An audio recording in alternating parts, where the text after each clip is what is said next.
Well, good afternoon and welcome to all of our HighRock clients and any other listeners who have joined us this week. And thanks for taking the time to tune in to our weekly webinar where we will talk about what we see happening in the global economy and financial markets in the world of wealth management and how all of this impacts our decisions on the best courses of action for our and your investment strategies.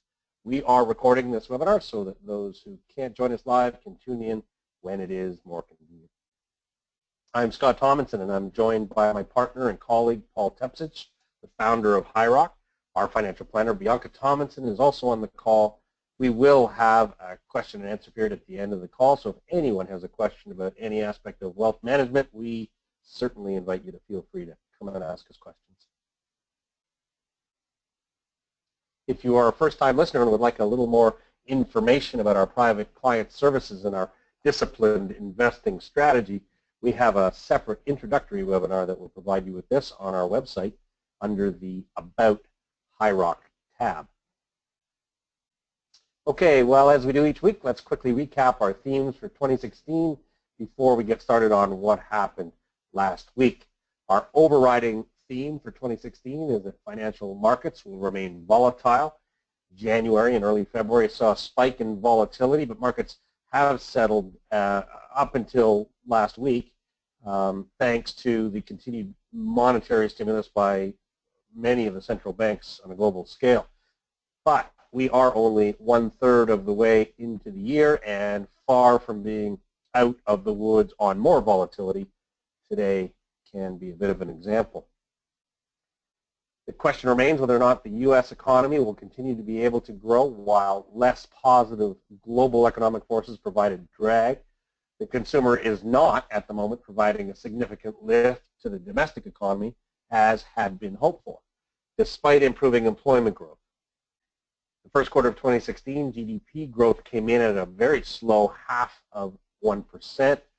Early indicators are calling for the second quarter to be at about a 1.8% pace of growth. Recession indicators continue to show an increasing probability of the potential for a U.S. recession. Commodity prices, especially oil, have been trending higher now after a prolonged decline, but that seems to be running out of steam. Core inflation in North America has picked up a bit, but not so much in other parts of the global economy, leaving inflation-guided central banks considering their next steps. We can add the Reserve Bank of Australia to the list of central banks that are adding monetary stimulus. The European Central Bank and the Bank of Japan have pushed rates into negative territory to try and get the value of their respective currencies lower and attempt to drive their economies into growth through exports. This has backfired somewhat as the U.S. Federal Reserve has pulled back on their desire to push interest rates higher, at least for the moment, and a battle for lower currency values has begun. It has become apparent that the limits of monetary policy may have been reached. With geopolitical wildcards like the UK leaving the European Union, the U.S. presidential election campaign, Saudi Arabia, Iran, OPEC, and other oil-producing nations, Russia, China, North Korea, terrorist activity, and the refugee crisis are all increasing the levels of uncertainty, and it is that uncertainty that creates higher levels of financial market volatility. We continue to watch bond markets for further clues, and as we move further into the first quarter earnings season, expectations continue for a fourth consecutive quarter of negative growth. The last time earnings growth had 4 consecutive quarters of negative growth was the 2008-2009 period. Investor sentiment is low, yet stock markets have moved to within small percentages from their all-time highs, making them, in our estimation, even more expensive. Perhaps now this is finally beginning to enter into the stock market's psychology. Well, we do remain in a time of lower than average returns when after 6 years of above average returns, and as the cycle evolves, longer term returns are moving back toward the average. The total return, including dividends on our benchmark all country world index, is a little over -7.25 for the last year. The total return on the Canadian bond index is a positive 2.25% through that same period. Meanwhile, our client portfolios continue to perform better than any combination of those two benchmarks because we continue to find value in rebalancing client portfolios to take advantage of opportunities as they arise. Okay, so let's have a look at what's been driving markets over the last week. It was a wild ride in January and the early part of February, but volatility has eased through March and April as the People's Bank of China, the Bank of Japan, and the European Central Bank, and now the Reserve Bank of Australia have further added monetary stimulus. The U.S. Federal Reserve also lowered expectations for higher interest rates. But growing uncertainties on many fronts appear to be bringing volatility back to life, especially over the last week. Volatility does, though, remain below its long-term average. CNN Money's Fear and Greed Index hit a low near 9 in January, while we are still in the greed territory after more stimulative central banks forced money out of low and negative yielding safe assets and into riskier assets. It is also starting to slip a little bit. Markets moved rather quickly from oversold to overbought in March. We believe that the next move is going to take us lower. Now, since our last webinar, our benchmark world equity index is lower by 2% and is now only up 1% on the year. The Australian All Ordinaries Index was the best performer since last Tuesday. Japan's Nikkei 225 Index was the worst performer, and it was all driven by monetary policy decisions by the respective central banks. The TSX has been the best performing country index in the developed world this year. The Canadian REIT Index has also done very well. We do have an allocation to the REIT asset class in our global equity model. Since the beginning of the downtrend in our benchmark all-country world index, there have been 2 periods of interim short-term rallies. In both cases, these rallies failed to make new highs, which signals that the longer-term downtrend channel has been reconfirmed. Lower lows and lower highs. The next likely scenario will be to test buying support. This could possibly take us to the bottom of the channel, which would be near that 48 level. Further 15% drop. Meanwhile, volume has picked up, although not to the level seen in January, but higher volume would confirm the move lower. Canadian high-yield bonds were higher again this week. U.S. government bonds were also higher. The U.S.-Canada 10-year yield spreads narrowed a little bit more this week from 33/100ths of a basis point to from 36 to 33/100ths of a basis point, after being as wide as 95 basis points in January. Canadian economic data has recently outperformed the U.S. data, and that could be a bit of the reason for that. The Canadian Preferred Share Index has been a discussion point of late in our respective blogs, but Paul has written a very detailed blog on what has happened to this index, and this is available on our website under the Webinar Blogs tab. The trend for the Canadian Preferred Share Index remains, at least for the moment, in a downward channel, something to keep in mind. Growing uncertainty and a weaker U.S. dollar pushed gold up last week. Other commodities were lower. After touching 80 cents U.S., the Canadian dollar has slipped lower on the back of lower oil prices. But oil remains in its uptrend that began in February, but it will have to hold the $42 level to remain in that uptrend. We'll keep a close eye on that. The Bloomberg Commodity Index continues its uptrend as well, but is off of its recent highs. Our benchmark world equity index is comprised of about 53% of companies domiciled in the United States, so we keep a very close eye on what is happening in the U.S. economy, and we think that it is starting to look a little bit scary. At their last meeting last week, the U.S. Federal Reserve indicated it was less worried about global economic issues, but still concerned about slowing U.S. economic growth. Also last week, first quarter GDP was announced at a growth rate, as I said before, of just under 0.5%. This was something that we monitored over the course of the quarter and was on a continual basis revised lower and lower from a high as high as 2.5% expectation. Well, early into the second quarter, expectations for second quarter GDP are at a rate, as I mentioned earlier, of approximately 1.8%. And the first indicator for second quarter activity, April manufacturing, has shown a slight slowing to a level of 50.8. Below that 50 level, the index is considered contractionary. The next key data will be the employment situation report to be released this coming Friday. We'll have a close eye kept on that one as well. Well, we continue to report on our recession watch each week, and we will continue to keep you appraised as we see the data evolve.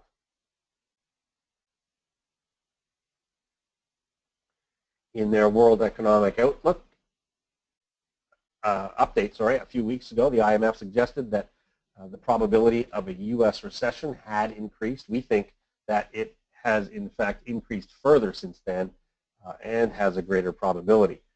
Our indicators have certainly been pointing in that direction. Okay, so let's have a look at what's going on elsewhere in the global economy. After all the monetary stimulus from the European Central Bank, the Bank of Japan, and the People's Bank of China during the first quarter, your early results are not pointing to any significant improvements. A few weeks ago, the International Monetary Fund lowered its global economic forecast. Now, the broad and diversified benchmark equity index, which we gauge the performance of our model and portfolio performance, covers close to 2,500 companies domiciled in 23 developed countries and 23 developing countries. As a result, we watch closely how the key component countries' economies are evolving. However, it is also important to remember that many of these companies have a global perspective. So we also need to keep in mind that it is the companies that we are investing in, not necessarily the countries. More than half of the companies are domiciled in the U.S., 16% in Europe, 7.5% in Japan, 6.5% in the UK, about 3% in Canada, and about 2.5% in China.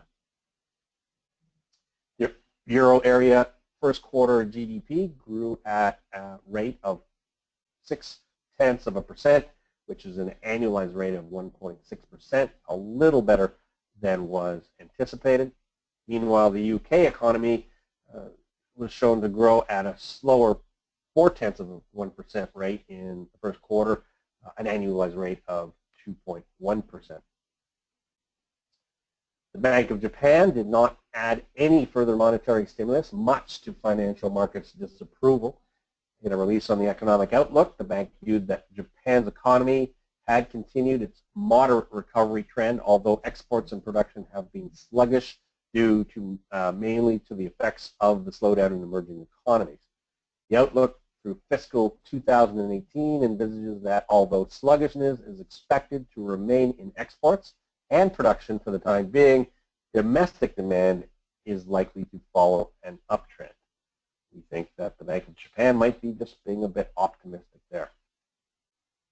In the latest data release from China, manufacturing appears to be unexpectedly slowing and remaining below that key 50 level after there was a reasonable improvement in March. And here at home, while most other countries seem to be able to have calculated their first quarter GDP, Canada is a little behind with its announcement of only the February GDP at a rate of minus 0.1%, following the 0.6% growth rate that we saw in January. We'll have to wait till the end of May for the full first quarter results. What do we see coming on the horizon? Well, let's see what the bond markets are telling us at the moment. Each week we do look at these yield curves to assess what the bond market might be telling us. Positive sloping yield curves, such as we see in the U.S., UK, and Canada, should give us some hope of better economic conditions in time as investors want to receive increase returns to protect themselves against future inflation. Negative yields below that red zero line indicate fear of deflation in the short term, where investors want the safety of government bonds for protection. Now, the Japanese yield curve is now negative out to close to 15 years. In essence, you would be paying to own the safety of Japanese government bonds as opposed to them paying you to borrow your money. And that yield curve has continued to flatten further. Not a good sign for the Japanese economy. Now, the US, UK, and Canadian yield curves have flattened marginally this week as economic data suggests that there is renewed concerns of some slowing of economic growth. High-yield bonds are still trending higher, although the S&P 500 has, in fact, turned lower. Now, monetary stimulus has certainly turned this relationship upside down to a degree. The less volatile Canadian high-yield market continues to lag that in the U.S. Well, as for equity markets, I do really wish that I had something exciting and fresh to add here. Unfortunately, I don't. We are in a wait-and-see mode. Central banks' monetary stimulus has driven investors into risk assets, inflating their values in some cases. Reality may be taking root as equity markets have sold off a little over the last few trading days, but it is really too soon to tell what comes next. So we wait, and patiently so. When investors buy stocks, they buy a stream of future earnings. The price-to-earnings ratio represents a metric with which we measure stock prices relative to earnings. The 10-year average price-to-earnings ratio is 14.2 times. The 12-month forward price-to-earnings ratio is currently at an expensive 16.8 times. But last week it was at an even more expensive 16.9. At the equity market peak back in May of 2015, it was at 17.1, just to give you some perspective. Given the economic circumstances and the uncertainty at the moment, it is hard to justify buying these expensive stocks. Perhaps equity markets are now beginning to take this into some consideration. It is earnings season, and as a result of downward revisions to earnings estimates, the estimated year-over-year earnings decline for the first quarter of 2016 is now at a negative 7.6%, which is below the expected earnings growth of 0.3% as of December 31st of 2015. It would be the fourth consecutive quarter of negative earnings growth. Now, on average, for all of 2016, analysts are projecting earnings increases of just 0.8%. At the beginning of the year, analysts had projected 2016 earnings growth of 7.4%. That is a very steep downward revision and further echoes our concerns at the expensive level of stocks at the moment.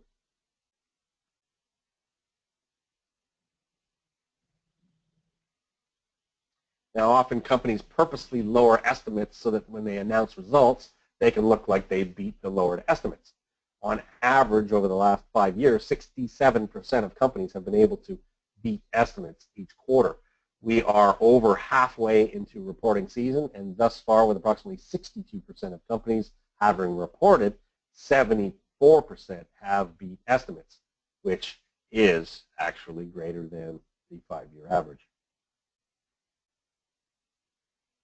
The recent rally in stocks has pushed the enterprise value to earnings ratio higher, back above the 13 times and well above the long-term average. Corporate profitability, the white line in this chart, tends to lead the S&P 500 with a lagged effect. We see no reason for it being different this time. In fact, it looks like an elastic band that has been stretched too far. We watch to see how this will evolve. The gap between investor sentiment and pricing remains quite wide, wider than it has in some time. When investors borrow to invest, it can drive stock prices higher. When they pay down their loans, they tend to sell. So margin debt data tends to provide an indication of equity market direction. Margin debt turned lower last May and lower again in January of this year. The most recent data show that that trend is continuing and keeps us very cautious. When the spread between large cap markets like the S&P 500 widen over small cap markets like the Russell 2000, it is historically a sign of stock markets that are rising on the strength of fewer and fewer companies and is considered unhealthy. When markets fell, that gap narrowed considerably. When markets, but that gap has widened as large cap markets have rallied more, while the broader Russell 2000 has lagged. It also makes us cautious. So what does it all mean? Well, since last May, we have taken a cautious and defensive posture to investing, and in light of our key theme for 2016, we remain defensive because we see few, if any, good buying opportunities at the moment. We monitor a great many metrics that help us to determine where there might be some value, but until we are convinced that there is value, we will remain cautious. Cash and cash equivalents have been and continue to be important defensive assets, so we are carrying greater than normal cash balances in our models, as I remind you each week. Remember that the core of most client portfolios is a long-term strategy based on your personal wealth forecast, your goals, your risk tolerance, and time horizon. However, we do ongoing research and analysis that we do at High Rock, and it will dictate the minor adjustments in short-term strategies that we make in our models, which we believe will add value to the long-term performance. And that is how we justify our fees. On BNN's market call last week, Paul identified a few top picks for our models. You can see the entire show if you want by clicking on the In the News tab on our website, or visit the link to the Globe and Mail's Globe Investor article. Our clients will definitely have exposure to these picks depending on timing and value as we see fit, and of course in keeping with your respective long-term strategies. Now, Paul has said he might join us here and give us a bit of an update on these three picks. Great, thanks, Scott. I'll be very brief, and I will say up front, if anybody wants more depth on the research or reasoning for putting on certainly these two individual positions, one being a bond, Athabasca, and one being a stock, Conexus, I'm happy to go into more detail, but I'll just be really brief right now. Athabasca, we didn't actually buy the stock. We own in our client portfolios Athabasca bond. It's 7.5% coupon, 2017. And just the genesis to that position is this is probably the only oil and gas exploration and production company on the continent that is in a net cash position. That means they have more cash on their balance sheet than they do debt. So they have true liquidity. And there's a very complicated matter, but they have a piece of bank debt maturing beyond the bond. And that bank debt has what's called a springing maturity. It means that bond needs to be taken out 6 months before it matures, or all of a sudden the bank debt matures much earlier, 6 months before the bond. So in effect, Athabasca needs to refinance this bond 6 months before maturity.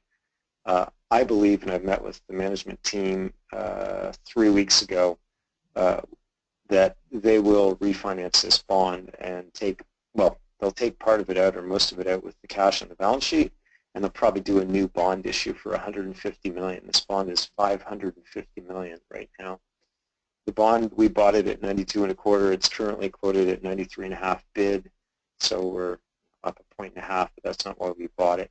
We bought it because it's going to be taken out in November at par, or 100 cents on the dollar. So we're going to get effectively about 8 months of carry at a 7.5 coupon, and then we're going to get roughly 7.5 points of accretion to par. So that's about a 13-15% return, annualized return, total return for that period. Conexus, really quickly, is a chemical manufacturer, largely sodium chlorate. They have probably the most efficient plant in the world in Brandon, Manitoba.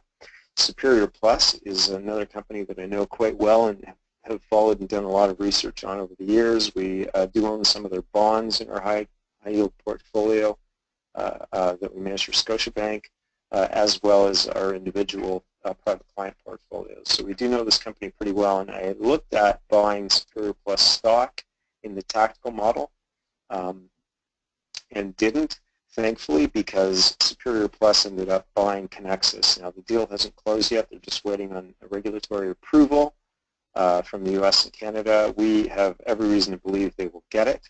And Conexus is trading around 13% discount right now. This is the Conexus stock to the Superior Plus. So when the deal is consummated and closes, we will end up owning Superior Plus stock. So it was a way for us to get Superior Plus stock, and at times it was about 30% cheap to Superior Plus's stock. So both of those positions, Athabasca and Conexus, even though Athabasca is a bond, it is not in our client's fixed income portion of the portfolio. We actually attribute it to the tactical model just because it is not only high yield debt, but it is a little bit riskier. I personally don't believe it has a whole bunch of deal risk in it at all, but we did apportion it to the tactical model just to be ultra conservative on it. 30-year Government of Canada bond, I won't go into a lot of detail, but people need to understand, I'm just working on a model graph right now. Part of the reason for owning bonds, most people, after being on BNN, I took a lot of phone calls, people saying, well, I don't want to own a 30-year Government of Canada bond. It's yielding 2.10%. What's it going to get me? And if rates go up, I'm in trouble. Like, what people need to understand are a few things. Number one, what's the total return been on that bond for the last 5, 10, 15, 20 years? Number two, how does it protect your portfolio? That's probably the most important thing. And number three, what's happening to longer-term government bond yields out the curve across the world? You know, and Scott has shown us week over week, we've got negative rates in Japan out to 15-year Japanese government bonds. That could happen here. We need to hedge and protect against that happening, and the reason for doing that, the reason is one way to do it is to buy 30-year Government of Canada bonds. So we own some government bonds in our portfolio, 5, 10, and 30-year, and it's just part of a well-diversified, well-balanced portfolio. I think that's a stop. But again, if anyone has any questions, feel free to email me or call me, and I'll go into more depth. That's great, Paul. Thanks so much for the update on that. And we will, from time to time, revisit the progress on these particular situations, and so that our clients can get a sense of how this all unfolds. So thanks, I appreciate it. Well, our HIROC models are built to incorporate the need for diversity and balance with fixed income, as Paul was just mentioning, and also we have global equity and the tactical and mid and small cap companies model. Now, because our key theme for 2016 is focused on greater levels of volatility, the cash and cash equivalent component of the client accounts, and the underweight exposure to equity markets, and the exposure, as Paul was saying, to safe government bond markets helps to mitigate the impact of that volatility on our portfolios. Our tactical model has taken advantage of some nice value purchases so far this year. Rona, I've mentioned on a number of these calls, as well as Paramount Energy. There were two situations that did well. But all of this continues to be with a significant cash weighting, and that's how we do add value to our and our clients' portfolios to get growth at the best risk-adjusted returns that we see possible, and meanwhile stay ahead of the returns on our benchmarks. Okay, so what's up for next week? Well, the rest of this week, not a whole lot. We're going to see on Friday both the U.S. and the Canadian April employment data. So we'll keep a close eye on what's happening there, because that employment data, especially in the U.S., will impact the decision-making from the U.S. Federal Reserve. That and inflation are both their mandates. So those are important bits of information for us. On Sunday, China will release its latest trade data, so a little bit more insight into the Chinese economy and its direction. Then we'll, on Monday, get some inflation data out of China as well. And then, of course, on Tuesday next week will be the HIROC webinar, so remember to be able to tune back in. Anyway, that's it for our discussion today. If anyone who is listening has a question, this is the time to ask.